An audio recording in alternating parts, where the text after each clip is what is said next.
अस्सलाम वालेकुम, welcome to smart work zone. आज हम करेंगे CS402। इसमें लेक्चर नंबर 23 करेंगे। फाइनल टर्म की प्रिपरेशन कर रहे हैं हम। तो हमने पहले मेले मशीन पढ़ी थी। आपने वो लेक्चर तो लिया होगा मेले मशीन का। उसमें हमने सर्किट नहीं पढ़ा था, हमने उसके सिर्फ कॉन्सेप्ट पढ़े थे। इस लेक्चर में हम जो है वो सिक्वेंशियल सर्किट पढ़ेंगे मेले मशीन का। ठीक हो गया। सिक्वेंशियल सर्किट क्या होता है? देखिए, सिक्वेंशियल जो वर्ड है वो सीक्वेंस से निकला है। तो एक ऐसा सर्किट जिसमें सारा काम जो है वो स्टेप बाय स्टेप हो रहा हो तो वो सिक्वेंशियल सर्किट होता है।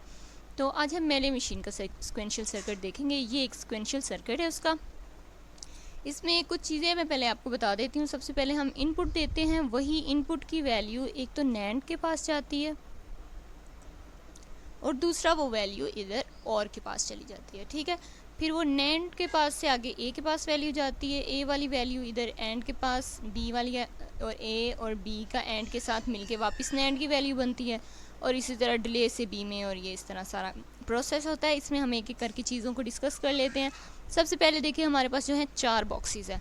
एक नैंड है, एक डिले है, एक और है और एक एंड है।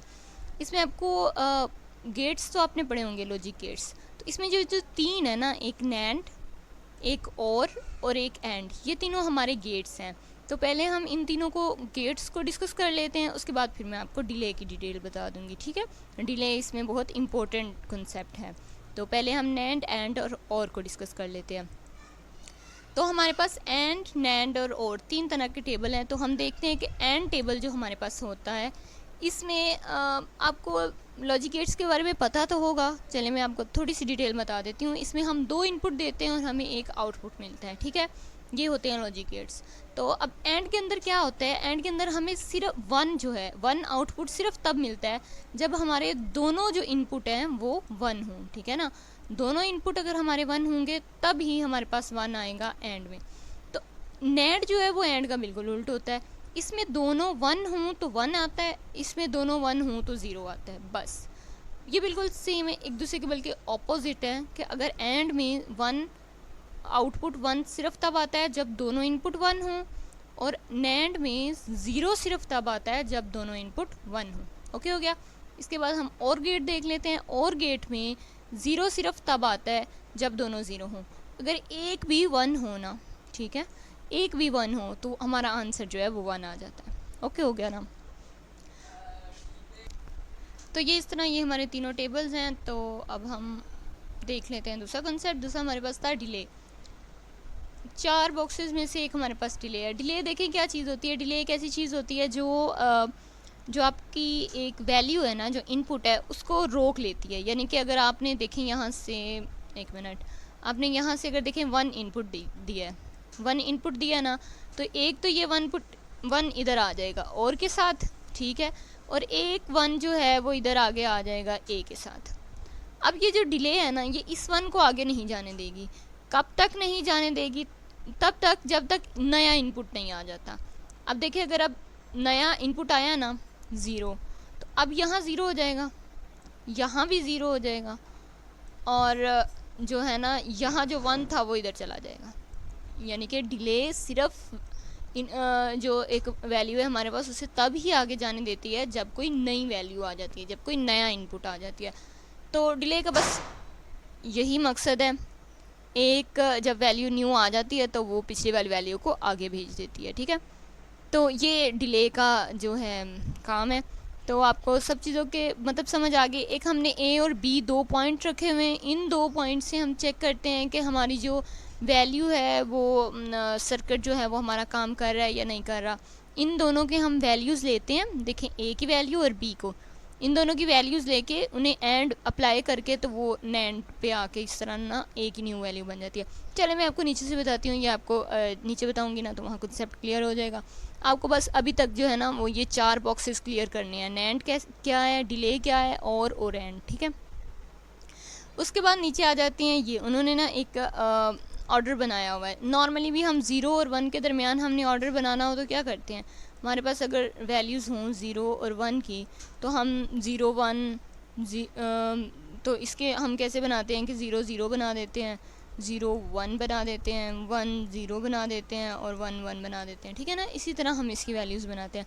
यहाँ भी इन्होंने बिल्कुल ऐसे बनाई हुई हैं 0 0 0 1 1 0 और 1 1। तो ये जो फर्स्ट वाली वैल्यूज़ हैं ये ए की वैल्यूज़ हैं, और ये जो सेकंड वाली हैं ये बी की वैल्यूज़ हैं। तो ये इसी तरह इन्होंने लिखी हुई हैं, ठीक है। ये बस एक सिक्वेंशियल बनाया हुआ है। तो अभी तक आपको मैंने बता दिया कि आपने ज़्यादा जो है वो नहीं सोचना कि हमें समझ नहीं आ रही। अभी तक आपको बस ये चीज़ें समझ आनी चाहिए, नैंड क्या चीज़ है, और एंड, डिले, और उसके बाद ये जो मैंने बताया, ठीक है। नेक्स्ट हमारे पास दो आ जाते हैं फार्मूलाज। इन फार्मूलाज को आपने देख लेना है। देखिए हमें यहाँ पे क्या चीज़ चाहिए थी, यहाँ पे हमारे पास ना दो तरह की चीज़ें होती हैं। एक हमारे पास ओल्ड ए होता है और एक हमारे पास न्यू ए होता है।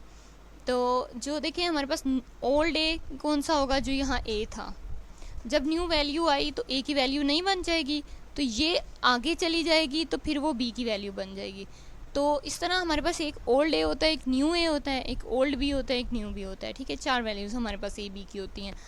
तो न्यू ए फाइंड करने के लिए हमारे पास ये फॉर्मूला है, और आउटपुट फाइंड करने के लिए हमारे पास ये फॉर्मूला है। इन दोनों फार्मूलाज़ को हमने लेना है, और इन दोनों फार्मूलाज से जो है ना हमने ये टेबल कंस्ट्रक्ट करना है। बस इसमें और हमने कुछ भी नहीं करना, हमने ये दोनों फार्मूलाज यूज़ करने हैं और इससे हमने टेबल कंस्ट्रक्ट करना है। इसमें ये कुछ हाईलाइटिंग्स है, ये मैं आपको बता देती हूँ। ओल्ड ए और old B indicate the presence or absence of current at A and B before inputting any letter, यानी कि किसी लेटर को इनपुट करने से पहले क्या कंडीशन थी, करंट आ रहा है या नहीं आ रहा। तो ये ओल्ड ए भी बताते हैं, और इनपुट वैल्यू को इनपुट करने के बाद, किसी लेटर को इनपुट करने के बाद करंट की क्या वैल्यू है, वो प्रेजेंस है या एब्सेंस है, ये न्यू ए और न्यू बी बताते हैं, ठीक है। ये आपके एमसीक्यूज हैं, ये आपने देख लेने हैं। अब देखिए हमने ये टेबल तैयार करना है, कैसे करेंगे। सबसे पहले तो यहाँ हमने ये स्टेट्स लिख लेनी है, ये हमने बनाई थी ना ऊपर, ये वाली Q1 Q0 Q1 Q2 और Q3। तो इसके लिए जो है हम वो दोनों फार्मूलाज मैंने आपके इधर राइट कर लिए हुए हैं। ये देखें, ये हमारे पास दो फार्मूलाज है। ये हमने न्यू ए फाइंड करना है, और फिर हमने जो है आउटपुट फाइंड करना है। तो देखें आउटपुट फाइंड करने के लिए तो हमें दो ही चीज़ें चाहिए। आउटपुट फाइंड करने के लिए हमें दो चीज़ें चाहिए, सिर्फ इनपुट की वैल्यू और ओल्ड बी की वैल्यू।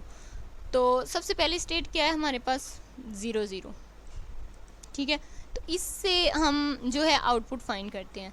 तो आउटपुट ये देखें, यहाँ जो है हमने इनपुट फाइंड करना होता है ना, इनपुट देना होता है कोई। देखें जैसे ये है, आउटपुट फाइंड करने के लिए हमें एक इनपुट की वैल्यू देनी पड़ेगी, एक ओल्ड बी की देनी पड़ेगी। तो इनपुट की वैल्यू यहाँ जब हम 0 इनपुट करेंगे तो उसकी वैल्यूज़ यहाँ लिखेंगे, और जब हम 1 इनपुट करेंगे तो यहाँ वैल्यूज़ लिखेंगे, ठीक है। तो सबसे पहले हम ये वाली लिखते हैं Q0। तो इसमें हमारे इनपुट की वैल्यू क्या है, 0, ठीक है।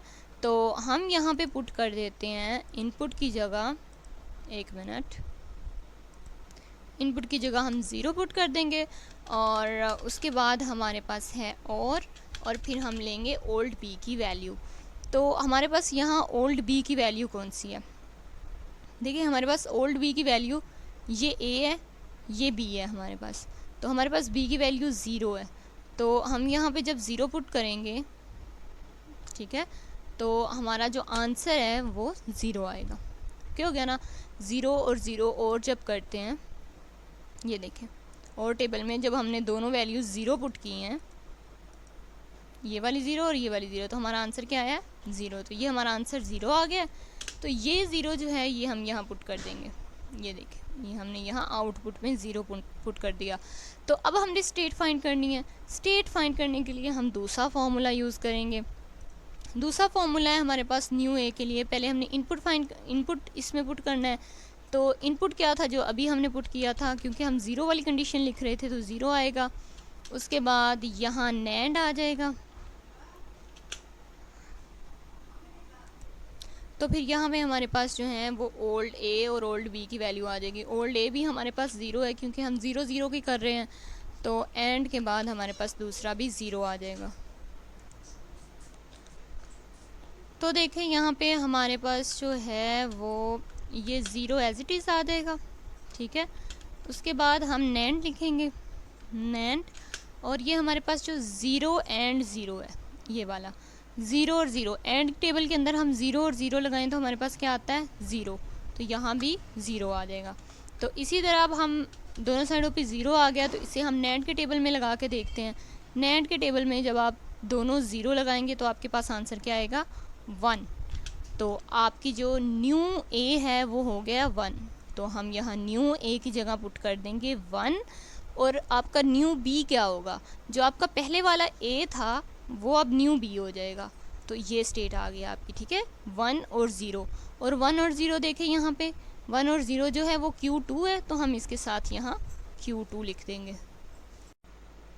तो ये हो गया हमारा इनपुट जब हमने 0 दिया था। तो अब हम यहाँ आ जाते हैं, हम इनपुट 1 दे के देख लेते हैं, ठीक है। तो हमारे पास ये देखें वैल्यूज़ वैसी ही थी, आउटपुट क्या आएगा हमारे पास? इनपुट हमने अब 1 देना है, इनपुट हम 1 देंगे, तो ओल्ड B हमारे पास 0 ही था, ठीक है ना। ये आपको अगर समझ आ रही है तो हम ये A और B यहाँ से ले रहे हैं, ठीक है ना। ये पहली वैल्यू हमारे पास A है और दूसरी B है, तो जो हमारे पास ओल्ड B था वो 0 ही है। तो जब हम और वाले टेबल में 1 और 0 पुट करेंगे, और वाले टेबल में जब 1 और 0 पुट करेंगे तो हमारे पास आंसर क्या आएगा? 1। तो यहाँ पे हम लिख देंगे 1, तो हमारा जो आउटपुट है वो आ जाएगा 1। तो ये देखें हमारा जो आउटपुट है इसका वो आ जाएगा 1। ये हमारा 1 आउटपुट आ गया। तो अब हमने स्टेट फाइंड करनी है, तो स्टेट फाइंड करने के लिए हमारे पास ये वाला फॉर्मूला था, इसमें हमने इनपुट की वैल्यू अब 1 देनी है, और A और B हमारे पास वैल्यूज़ वही रहेंगी, इनका 0 आ जाएगा और यहाँ पे हमारे पास 1 आ जाएगी। तो जब हम NAND में 1 और 0 पुट करें, NAND में 1 और 0 पुट करें तो हमारे पास आंसर आता है 1। तो यहाँ पे हमारे पास आंसर आ जाएगा 1। तो हमारी जो न्यू स्टेट है वो हो जाएगी 1, ठीक है ना। ये हमारे पास न्यू A स्टेट है ना, ये देखिए A की न्यू स्टेट, तो हमारे पास A की न्यू स्टेट हो गई 1, और B की न्यू स्टेट क्या होगी? जो पहले A की स्टेट थी वो अब B की स्टेट हो जाएगी, ठीक है। तो ये हो गया 1 और 0, और हमने देखा था यहाँ 1 और 0 को हम क्या कह रहे हैं? Q2, तो हम इसके साथ भी लिख देंगे Q2। तो आपको क्लियर हो गया हमने किस तरह इसे सॉल्व किया है। इसी तरह अब हमने देखी Q1 की वैल्यूज़ लिखी हुई हैं, तो अब हम फॉर्मूले में Q1 की वैल्यूज़ पुट करेंगे, इनपुट की जगह 0 पुट करेंगे तो हमारे पास स्टेट और आउटपुट आ जाएगा। फिर हम इनपुट की जगह 1 पुट करेंगे तो हमारे पास ये वैल्यूज़ आ जाएंगी, और Q2 और Q3, इस तरह हमने ये सारी वैल्यूज़ फाइंड कर लेनी है, ठीक हो गया। उसके बाद हमने इस टेबल को देखते हुए ये डायग्राम ड्रॉ करनी है। तो अब मैं आपको डायग्राम बताती हूँ हमने किस तरह ड्रॉ करनी है। आई होप आपको टेबल अच्छे से समझ आ गया होगा। अगर टेबल नहीं समझ आया तो ये आप इतना सा टेबल वाला हिस्सा रिपीट करके देख लें, ये बहुत इजी है। आपने बस वैल्यूज़ पुट करनी है और टेबल में आपने वैल्यूज़ पुट करनी है और आपने आंसर देख के लिख देना। आउटपुट निकालना है और हमने स्टेट निकालनी है। स्टेट आपको पता चल गया होगा, जो हमारी हम वहाँ आंसर निकालते हैं स्टेट का, ये वाला, ये हमारे पास A की न्यू स्टेट होती है जो हम यहाँ लिख देते हैं, और B की न्यू स्टेट क्या होती है? जो पहले A की लिखी होती है वो यहाँ B की आ जाती है। ये देखें, जहाँ जैसे यहाँ A की 1 लिखी हुई है तो यहाँ B की 1 आएगी, ठीक है ना। इस तरह यहाँ भी A की 1 है तो B की दोनों जगह पे 1 आएगी।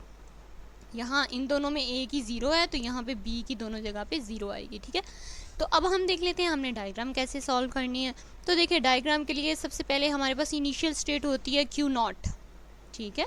रुको ज़रा, हमारे पास Q0 जो होती है ये इनिशियल स्टेट होती है, तो हम सबसे पहले यहाँ सर्कल लगाएंगे, Q0 लिखेंगे और इनिशियल स्टेट के लिए हम एरो पुट करते हैं, तो हम उसके लिए एरो पुट कर देंगे, ठीक हो गया। अब देखें जब हम Q0 पे खड़े हुए हैं, ठीक है, तो हमने क्या पुट किया? 0। तो जब हम 0 पुट करेंगे तो हमारा आउटपुट क्या आएगा? 0। 0 पुट किया तो आंसर क्या आया? 0, ठीक है। ये आपने पुट किया और ये आपके पास आंसर आया। तो 0 हमने पुट किया था, ठीक है, ये 0 हमने पुट किया था और 0 हमारे पास आउटपुट आया। तो हम कहाँ पहुँच गए? Q2 पे, ठीक है। ये देखें हम किस स्टेट पे पहुँच गए? Q2 पे। गुड हो गया। अब हम Q2 को देख लेते हैं। हम Q2 पे खड़े हुए हैं, तो जब हमने 0 पुट किया, ठीक है, Q2 पे हमने 0 पुट किया, ये हमने 0 पुट किया, नहीं ये नहीं है, ये इधर को, ये हमने 0 पुट किया Q2 पे, तो हमारे पास आंसर क्या आया? Q2 पे 0 पुट करेंगे तो हमारे पास आंसर आएगा 0। तो ये देखें जब हमने Q2 पे 0 पुट किया तो हमारे पास आंसर आया 0, ठीक है ना। तो Q2 पे हमने 0 पुट किया तो 0 आंसर आया। हम कहाँ पहुँच गए? Q3 पे। ये देखें हम Q3 पे पहुँच गए, इस स्टेट पे आ गए। इस स्टेट पे भी हम देख लेते हैं, अगर हम 0 पुट करें तो 0 पुट करें तो ये देखें 0 पुट करें तो हम उसी स्टेट पे रहेंगे। कहाँ है? Q3 में अगर हम 0 पुट करें तो हम Q3 पे ही रहेंगे, ठीक है। तो और हमारे पास आंसर क्या आता है इसमें? 1 आंसर आता है। तो 0 पुट किया, 1 आंसर आया, उसी स्टेट पे रहे, ठीक है। इसी तरह हम 1 को पुट करके देख लेते हैं। जब हमने 1 पुट किया तो हमारे पास आउटपुट 1 आया था और हम Q2 पे पहुंच गए थे। तो हमने 1 पुट किया, हमारे पास आंसर 1 आया और हम Q2 पे पहुंच गए, ठीक है। इसी तरह Q2 पे हमने 1 पुट किया, Q2 ये है, Q2 पे हमने 1 पुट किया तो हमारे पास 1 आंसर आया। हमने 1 पुट किया और 1 आंसर आया और हम कहाँ पहुँच गए? Q3 पे। तो ये देखिए Q3 पे। इसी तरह हम Q3 पे जब देखेंगे तो हम जब 1 पुट करेंगे तो 1 आंसर आएगा और Q1 पे चले जाएंगे। 1 पुट किया, 1 आंसर आया और Q1 पे आ गए। और फिर हम Q1 पे अगर देखें तो Q1 पे हमने 1 पुट किया, 1 आंसर आया Q2 पे। 1 पुट किया, 1 आंसर आया और Q2 पे हम आ गए। इस तरह ये आपने टेबल तैयार कर लेना है। तो ये बिल्कुल ईजी सा मेथड है, आपको आई होप समझ आ गई होगी। बिल्कुल भी ये मुश्किल नहीं है, आपने बस एक एक ट्रांजिशन को देखते जाना है और करते जाना। आप ऐसे भी कर सकते हैं, Q2 पे आप खड़े हैं ना, तो आप Q2 पे पहले 0 और 1 दोनों को देख लें। Q2 1 पे खड़े हैं तो हम कहते हैं कि हमने 0 पुट किया, ठीक है। तो हमारे पास क्या आंसर आया? 0। तो हमने ये लिख दिया। फिर हम कहते हैं कि हमने 1 पुट किया ये, और फिर हम कहते हैं हमारे पास आंसर क्या आया? 1। तो हम 0 और 1 दोनों का लिख लेते हैं इसका, और हम कहाँ पे पहुँचे हैं? दोनों की जगह Q2 पे पहुँचे हैं, ठीक है। तो हम ये Q2 की तरफ इसका एरो बना देंगे। ओके हो गया ना। इसी तरह अब हम Q2 पे अगर देख लें तो Q2 पे देखें, आप 0 पुट करेंगे तो 0 आएगा और Q3, 0 पुट किया 0 आया और Q3, 1 पुट किया 1 आया और Q3। तो ये लिखें और ये इधर आ गया, ठीक है ना। Q3 पे देखें, 0 पुट किया 1 आया और Q3। तो ये देखें 0 पुट किया 1 आया और Q3 ये आ गया। और दूसरा जो है Q3 पे 1 पुट किया 1 आया और Q1, 1 पुट किया 1 आया और Q1। गुड हो गया ना। बिल्कुल इसी तरह आपने Q1 को भी देख लेना है। तो आई होप आपको समझ तो बड़ी अच्छे से आई होगी, क्योंकि मैंने बहुत डिटेल में आपको समझाया। तो ये बिल्कुल वैसे ही है जैसे हमने लास्ट टाइम क्वेश्चन किया था। अगर आपने मेरा लास्ट लेक्चर देखा था तो मैंने इसे बड़ी डिटेल से समझाया था। हमें एक स्ट्रिंग दे दी जाती है और वो स्ट्रिंग हमने सॉल्व करनी होती है मशीन के अंदर। और यहाँ पे क्योंकि हमारे पास ये टेबल बना है तो इसमें हमने स्ट्रिंग पास करवानी है। ये हमें उन्होंने स्ट्रिंग दी है, स्ट्रिंग है 011 011 और फिर 0। तो हम सबसे पहले अगर यहाँ पे 0 पुट करें तो ये देखें, हम यहाँ पे जब 0 पुट करेंगे तो हमारे पास आंसर क्या आएगा? 0। तो वो हम यहाँ लिख देंगे और हम आ जाएंगे इस जगह पे, ठीक है। यहाँ पे हमने अब क्या पुट करना है? 1। तो यहाँ पे हम 1 पुट करेंगे तो हम इधर आ जाएंगे, आंसर आएगा 1 और Q3 पे आ जाएंगे। आंसर आया 1 और Q3 पे आ गए। Q3 पे अब हम दोबारा 1 पुट करेंगे। Q3 पे हमने दोबारा 1 पुट किया तो हमारा आंसर आया 1 और हम Q1 पे आ गए, ठीक है। अब हमने 0 पुट करना है, यहाँ पे हम 0 पुट करेंगे तो आंसर आएगा हमारे पास 1 ये, और हम Q2 पे आ गए। अब Q2 पे हम 1 पुट करेंगे, Q2 पे हमने 1 पुट किया तो आंसर आया हमारा 1 ये, और हम कहाँ आ गए? Q3 पे, ठीक है। तो Q3 पे हमने फिर 1 पुट किया, तो Q3 पे हम 1 पुट करेंगे तो हमारा आंसर आएगा 1 और हम आ जाएंगे Q1 पे। तो Q1 पे हम फिर 1 पुट करेंगे तो हमारा आंसर आएगा 1, वो हम यहाँ लिख देंगे और हम आ जाएंगे Q2 पे। तो Q2 पे हम 0 पुट करेंगे, Q2 पे 0 पुट करेंगे तो आंसर हमारा आएगा 0, वो हमने इधर राइट कर दिया और हम आ गए Q3 पे, और ये Q3 की स्टेट इधर आ गई। ठीक हो गया ना। तो ये हमारे पास जो है वो टोटल आउटपुट है। यस, तो ये हमारे पास टोटल आउटपुट आ गया। ओके हो गया। इसी तरह आपने टेबल बना लेना है, दोनों फॉर्मूलास याद रखने हैं, टेबल बना लेना है, टेबल से आपको डायग्राम बनानी आनी चाहिए और डायग्राम से ये सोल्यूशन करना, बस, और इसमें कोई भी ख़ास चीज़ नहीं है। और यहाँ एक उन्होंने नोट लिखा हुआ है कि delay box plays an important role in introducing 4 stages of the machine. तो मैंने आपको बताया था कि डिले जो है डिले बॉक्स ये एक इम्पोर्टेंट रोल प्ले करता है, क्योंकि अगर ये ए की वैल्यू को स्टॉप ना करे तो ये बी की वैल्यू जो है वो चेंज कैसे होगी नेक्स्ट टाइम, है ना, वो तो सेम हो जाएंगी ना। अगर ये चेंज ना करे तो वही ए की हो जाएगी, वही बी पे चली जाए तो ए और बी की सेम हो जाएंगी। इसलिए जो डिले है वो इम्पोर्टेंट रोल प्ले करता है। तो नेक्स्ट आज का जो हमारा है लेक्चर वो कंप्लीट हो गया। आई होप आपको समझ आई होगी। अब हम नेक्स्ट लेक्चर में मिलेंगे, तब तक के लिए अल्लाह हाफिज़।